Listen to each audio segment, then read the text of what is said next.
ବୋପା ଆସିକି ମତେ ସାମ୍ନା କର। କୋ ବାପା ମାନେ ମୋର ଏମିତି କେଇଟା ବାପା କିଲୋ? ତୋ ମାକୁ ପଚାରିଲେ ସେ ଠିକ କରି କହିଦବ। ସେ କେତେ ଜଣକୁ ତା ଗ୍ୟାଲେରୀରେ ଫିଡିଂ କରିଛି ଆଉ କେତେ ଜଣକୁ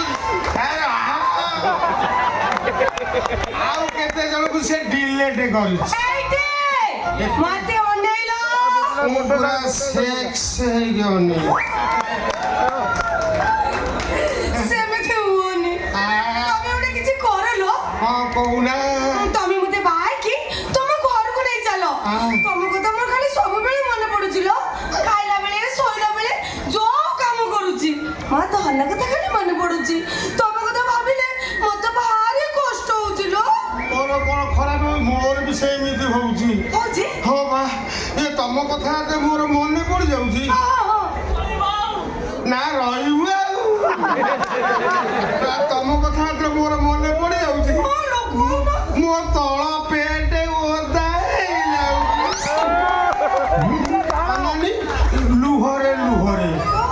ପତେଳେଇକି ଭାବିବ ବହଳେଇକି ଭାବିବ। ଭଲ ପାଉଛି ମାନେ ମାଫିଆ ଯନ୍ତ୍ର ଥାନ୍ତା ମୋ ଛାତି ଉପରେ ଥୋଇ ଦିଅନ୍ତି ତମେ ଦେଖନ୍ତୁ ତା କଣ୍ଟା କେତେ ଉଠିଛି। ବିଶ୍ୱାସ କର ଏ ତମ କଥାରେ ମନେ ପଡି ଯାଉଛି। ତମର କୋଉ ପଇସାର ମନେ ପଡୁଛି ନ ପଡୁଛି ଏଇ ଫାଲୁଟା ମନେ ପଡୁଛି। ବଢିଆ ହେଇଛି। ତମ କଥା ମନେ ପଡିଗଲା ବେଳକୁ ଗୋଟିଏ ତକିଆ 8 ଦିନ ଯାଉନି। ତକିଆ କଣ ହଉଛି? ତକିଆ କଣ ହବ ତମେ ଜାଣିପାରୁନା। ସେ ଟକିଆ ଜମା ରହୁନି ତା ତୁଳା କୁଆଡେ ପଳଉଛି। ତୁଳା ସବୁ କୁଆଡେ ଯାଉଛି? କିଛି ତୁଳା ଉଡେ ଖଟିଆ ଉପରେ କିଛି ତୁଳା ଲାଗେ ତାଳେ ସଜନୀର କିଛି ତୁଳା ଲାଗେ ତାଳେ ଆଉ କିଛି ତୁଳା ମୋ ଛାତି ବାଳରେ ଆଉ କିଛି ତୁଳା ମୋ ଛାତି ବାଳରେ କିଛି ତୁଳା ପାପୁଲିରେ ସଜନୀର କିଛି ତୁଳା ପାପୁଲିରେ।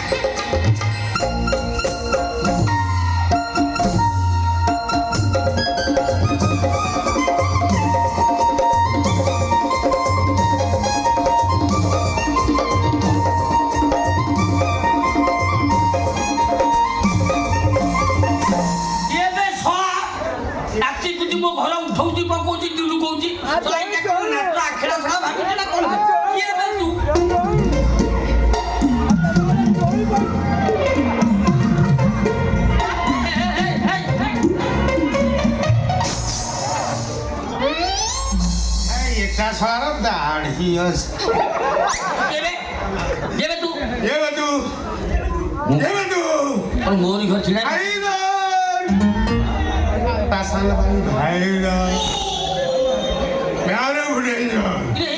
देखिला बेले मन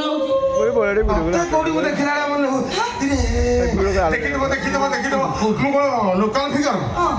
आंचलिक फिगर नुह नेशनल फिगर आम भारत प्रधानमंत्री स्वर्गीय इंदिरा गांधी तांकरी मर्डर केस रे मु पेपर रे बाहर डेली फ्रंट पेपर रे हां एबे इराक राष्ट्रपति विमान दुर्घटना मृत्युवरण कले पूरा पाउस तांकरी केस रे आज तक टीवी रे बाहर डेली देखथो इस्टा তুমি চিনি পারো কোন ये बा हाइदर भाई भाईदर पुलियाला पुलियाला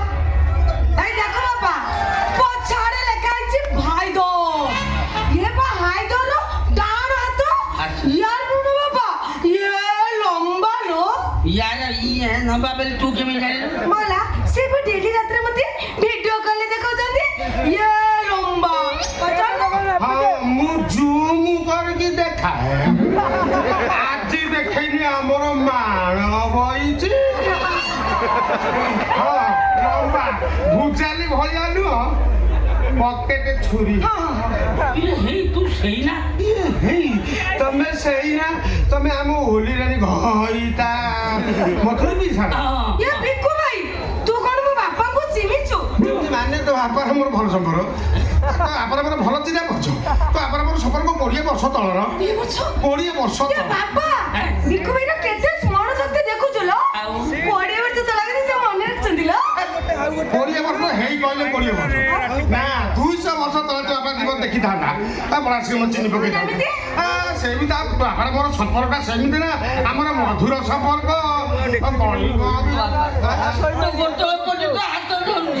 ତୁ ଶେଷ କଥା ମନେ ପକାନା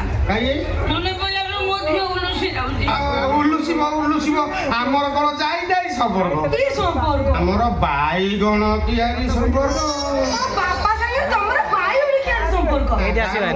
ଗାଁ ଲୋକ ହିସାବରେ ସମ୍ପର୍କ ସେ ମୋର ବଡା ଭାଇ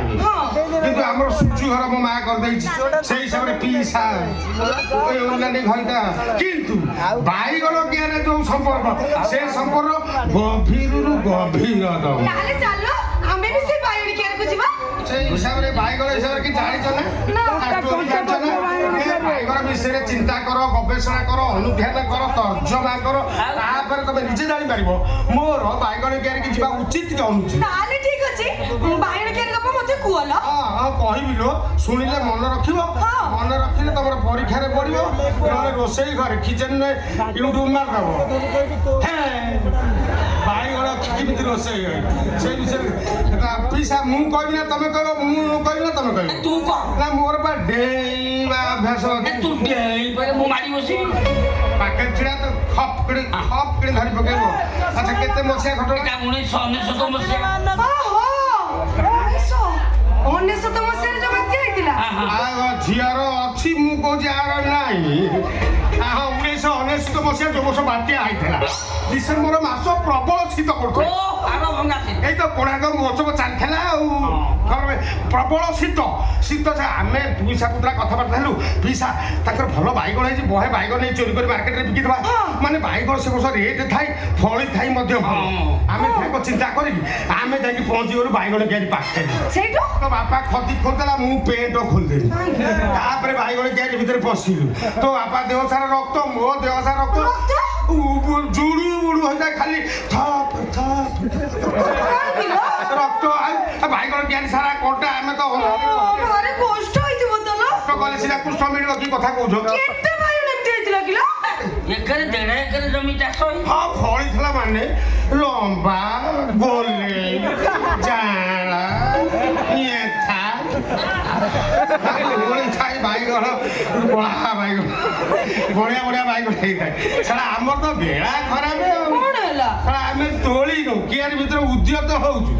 ଏ ରାଣ୍ଡି ଦିନା ବୋଉ ବାଡି ପଟ କବାଟ ଖୋଲିଦେ ଆଜି କଣ କବାଟ ଖୋଲିଲା ଲାଇନ ଦେଇକି ଆମ ଜାଡକୁ ମାରି ଆସିଲେ ଏଡେ ବୋକା ତମେ ସେଠୁ ପଳେଇ ନ ଯାଇକି ରହିଥିଲ କାହିଁକି ମୁଁ ଭାବିଲି ଦିନା ବୋଉର ଡାଇବେଟିସ୍ 600 ହେଇଛି ସେ ଘଣ୍ଟାକୁ ଘଣ୍ଟା ଆଉଛି ଆଇ ତ ସେ କଣ କର ଲୋଭ ଗୋଟେ ଜିନିଷ ମଣିଷର ନାହିଁ ସା ବେଳା ତ ଖରାପ ଆସ୍ତେ ଆସ୍ତେ ଦିନା ବୋଉ ମାଡ଼ି ଆମ ପାଖକୁ ଆସିଲା ପୁଣି ପିଇସା ତମେ ଛିଡ଼ା ହେଲ କଣ ଯେତେ ଶୀଘ୍ର ପାରି ବିଲ ଛାଡ଼ିବା ନହେଲେ ଅନାନି ମାଡ଼ ତ ଯାହା ହବ ସକାଳୁ ଇନଷ୍ଟା ଫେସବୁକ୍ ସବୁଆଡ଼େ ଭାଇରାଲ ହବା ବାଇଗଣ ଚୋର ତମର ଗୋଟେ ଛୋଟିଆ ମୋର ଗୋଟେ ଲମ୍ବା ଦେଇଦେବେ କହିବେ ବାଇଗଣ ଚୋର ସେ କ୍ରିୟାକେ ପଳେଇବା ଯିବାକୁ ବାହାରୁଛି ହାତରେ ମୋର ଗୋଟେ ବାଇଗଣ ପଡ଼ିଗଲା ଆଉ ଧରି ପକେଇଲି ଆଉ ଧରି ପକେଇ ମୁଁ ଟାଣୁଛି ସେ ଛିଣ୍ଡୁନି ମୁଁ ଆଉ ଥରେ ଟାଣିଟା ବୁଦା ହଲିଲା ଗୁଡ଼ାରୁ ଉପୁରି ପଇଲେ ଚାଷୀର କ୍ଷତି ହବ ଢେରେ ବାଇଗଣ ତୋଳୁଛି ଖାଇଛି ଦେଖିଛି ଇଏ କଣ ଟାଣିଲା ବେଳକୁ ଛିଣ୍ଡୁ ନେଇ ତାପରେ କଣ ହେଲା ତାପରେ ଆଶ୍ଚର୍ଯ୍ୟଜନକ ଘଟଣା ଘଟିଲା ଧର ମୁଁ ଯୋଉ ବାଇଗଣଟାକୁ ଧରିକି ଟାଣୁଥିଲି ସେ ଛିଣ୍ଡୁ ନଥିଲା ଆସ୍ତେ ଆସ୍ତେ ତାର ଆକାର ମୁଁ କରିବି କୋଉ ଏରିଆ ବାଇଗଣ ଇଏ ଚନ୍ଦ୍ରଭାଗା ସମୁଦ୍ର କୂଳ ବାଇଗଣ ତାପୁରା ବସିଲା କଳା ବାଇଗଣ ଧଳା ବାଇଗଣ ମତେ ଶିଖେଇକି ନେଇକି ଗଲ ବାଇଗଣ ଚୋରିକି ଦେଖ ମୋର ଯୋଉ ଅବସ୍ଥା ହେଲା 8 ଦିନ ସଜା ହେଲି ଜାଣିଛୁ ସେ ବାଇଗଣ କିଏ ନେଇ ତ ମା ମତେ ଛାଡି ତା ବାପା ମୋ ବାପା ତ ଗୋଟଳ ପର୍ଯ୍ୟନ୍ତ ହାତ ଧରିଛୁ ମୋ ବାପା ସେ କଥା ତୁ ମୋ ଘରୁ ଗଲୁ ଯିବି କିନ୍ତୁ ମୋ ମନରେ ଅବଶୋଷ ରହିଲା କୋଉଟା ମୁଁ ଯୋଉ ବାଇଗଣ ଧରିକି ଆଣୁଥିଲି ସେଟା ଛିଣ୍ଡୁ ନଥିଲା ସେଟା କୋଉ କିସମର ବାଇଗଣ